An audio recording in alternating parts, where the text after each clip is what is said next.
D'après Omar ibn al-Khattab, qu'Allah soit satisfait de lui, le messager d'Allah, paix et bénédiction sur lui, a dit: les actions ne valent que par leurs intentions, et à chaque homme ce qu'il a eu l'intention de faire.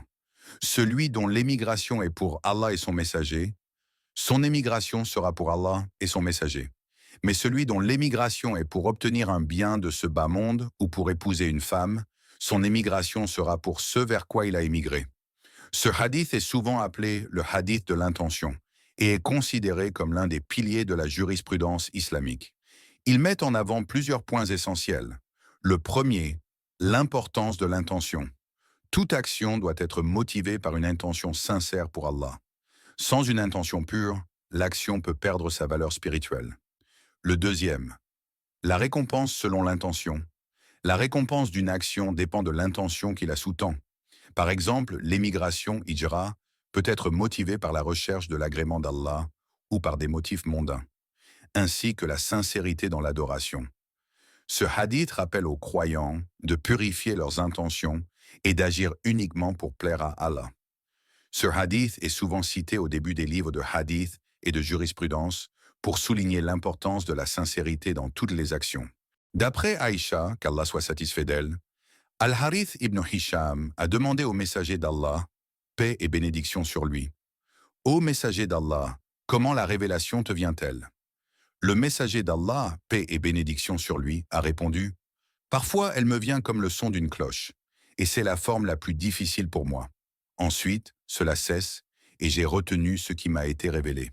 Parfois, l'ange se présente à moi sous la forme d'un homme et me parle, et je retiens ce qu'il dit. Aïcha a ajouté: j'ai vu la révélation descendre sur lui par un jour de grand froid, et lorsque cela cessait, son front était couvert de sueur. Ce hadith décrit les deux principales manières dont la révélation divine était transmise au prophète. Comme le son d'une cloche. C'est la forme la plus intense et la plus difficile. Il entendait un son fort et clair, semblable à une cloche, et retenait ensuite le message révélé. Sous la forme d'un ange, l'ange, Jibril, apparaissait parfois sous forme humaine et communiquait directement avec le prophète. Paix et bénédiction sur lui. Ce hadith met en lumière l'effort physique et mental qu'il endurait lors de la réception de la révélation, comme en témoigne la sueur sur son front, même par temps froid. D'après Aïcha, qu'Allah soit satisfait d'elle, la mère des croyants, le début de la révélation au messager d'Allah, paix et bénédiction sur lui, fut les bonnes visions pendant le sommeil. Il ne voyait aucune vision sans qu'elle ne se réalise comme l'éclat de l'aube.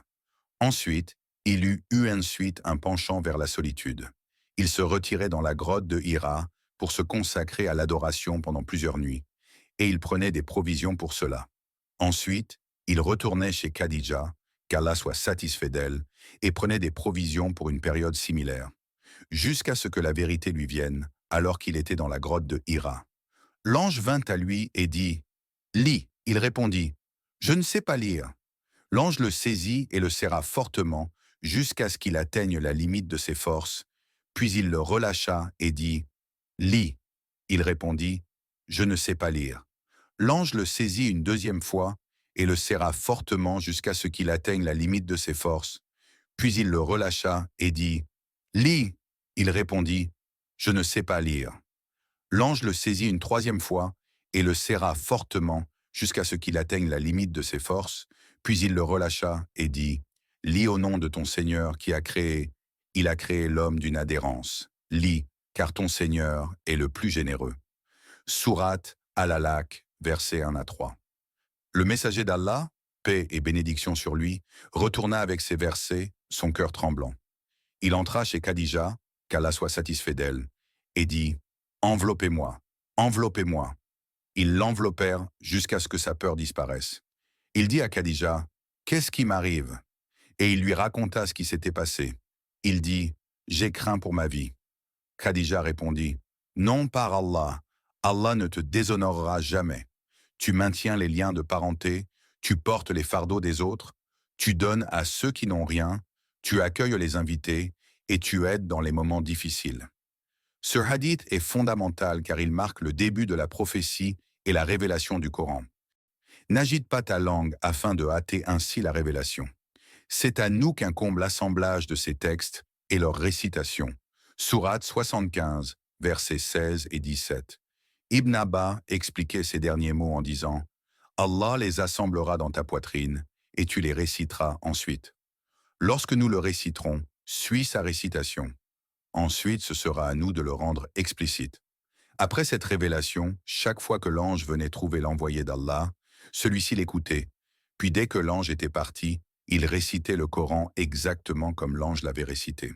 Rapporté par Abdullah bin Abbas, Abu Sufyan bin Harb m'a informé qu'Héraclius lui avait envoyé un messager alors qu'il accompagnait une caravane de Quraysh. Il s'agissait de marchands qui faisaient des affaires au Cham, Syrie, Palestine, Liban et Jordanie. À l'époque où l'apôtre d'Allah avait conclu une trêve avec Abu Sufyan et les infidèles de Quraysh. Abu Sufyan et ses compagnons se rendirent donc chez Héraclius à Ilia, Jérusalem. Héraclius les convoqua à la cour, et il avait autour de lui tous les hauts dignitaires romains. Il fit venir son traducteur qui, traduisant la question d'Héraclius, leur dit « Lequel d'entre vous est le plus proche parent de cet homme qui prétend être un prophète ?» Abu Sufyan répondit « Je suis le plus proche parent de lui, parmi le groupe. » Héraclius dit « Amenez-le, Abu Sufyan, près de moi, et faites en sorte que ses compagnons se tiennent derrière lui. » Abu Sufyan ajouta « Héraclius dit à son traducteur de dire à mes compagnons qu'il voulait me poser quelques questions au sujet de cet homme, le prophète, et que si je disais un mensonge, ils, mes compagnons, devraient me contredire. » Abu Sufyan ajouta « Par Allah, si je n'avais pas eu peur que mes compagnons me traitent de menteur, je n'aurais pas dit la vérité au sujet du prophète. » La première question qu'il m'a posée à son sujet était « Quel est son statut familial parmi vous ?» J'ai répondu « Il appartient à une bonne, noble famille, parmi nous. » Héraclius demanda encore « Quelqu'un parmi vous a-t-il jamais prétendu la même chose, c'est-à-dire être un prophète avant lui ?» J'ai répondu « Non. » Il a demandé « Y avait-il quelqu'un parmi ses ancêtres qui était roi ?»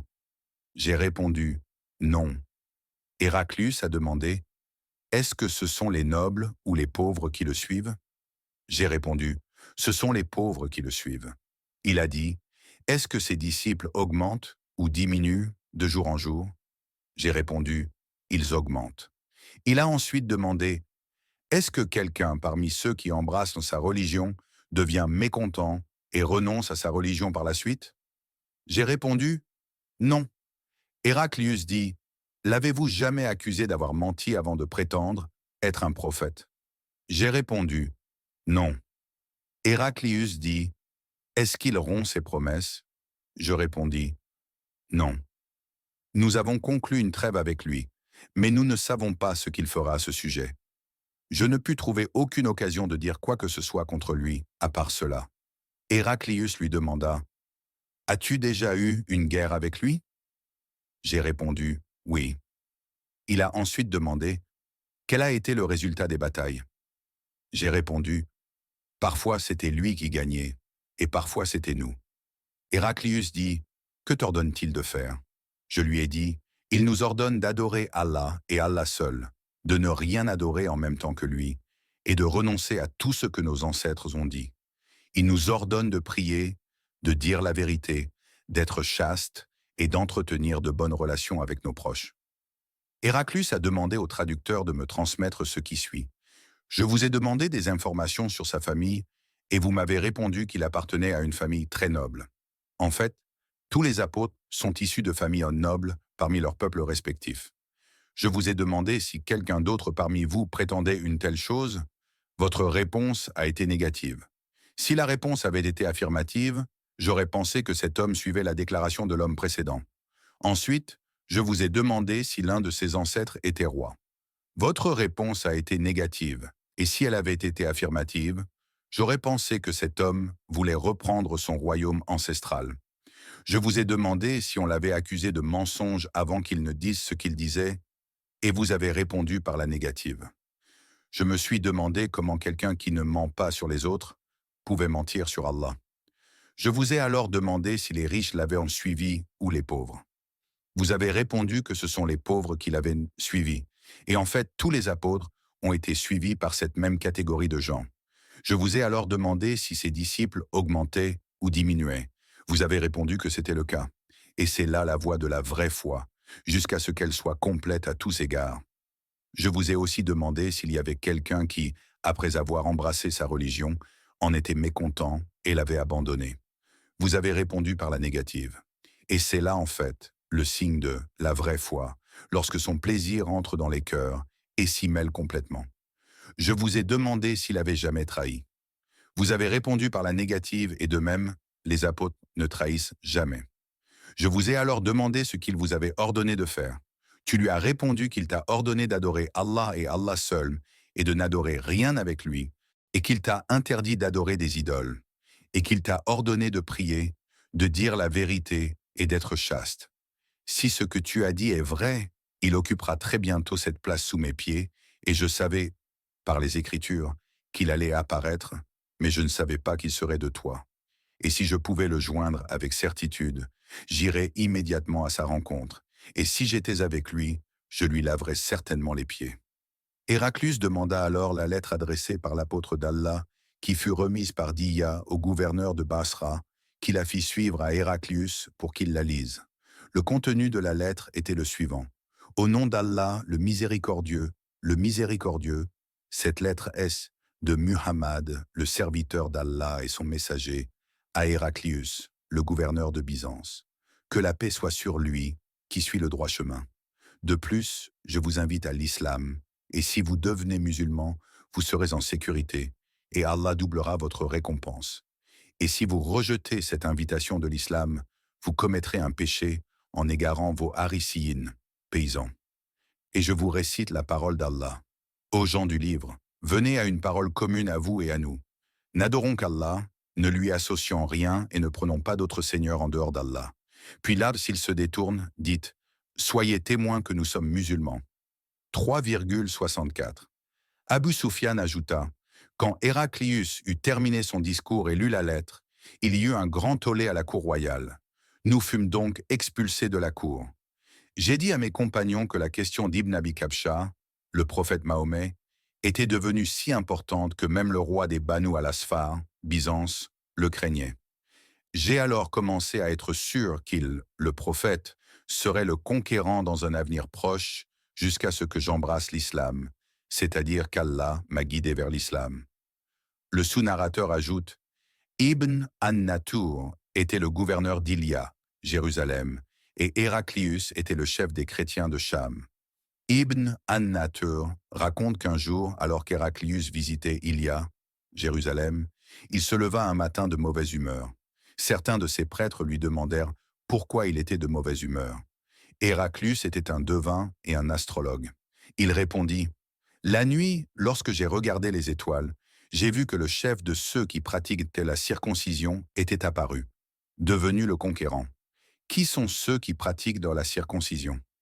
Les gens répondirent, « À part les Juifs, personne ne pratique la circoncision. Vous ne devez donc pas les craindre, les Juifs. Donnez simplement l'ordre de tuer tous les Juifs présents dans le pays. » Pendant qu'ils discutaient, un messager envoyé par le roi de Ghassan pour annoncer la nouvelle de l'apôtre d'Allah à Héraclius arriva. Ayant entendu la nouvelle, il, Héraclius, ordonna aux gens d'aller voir si le messager de Ghassan était circoncis.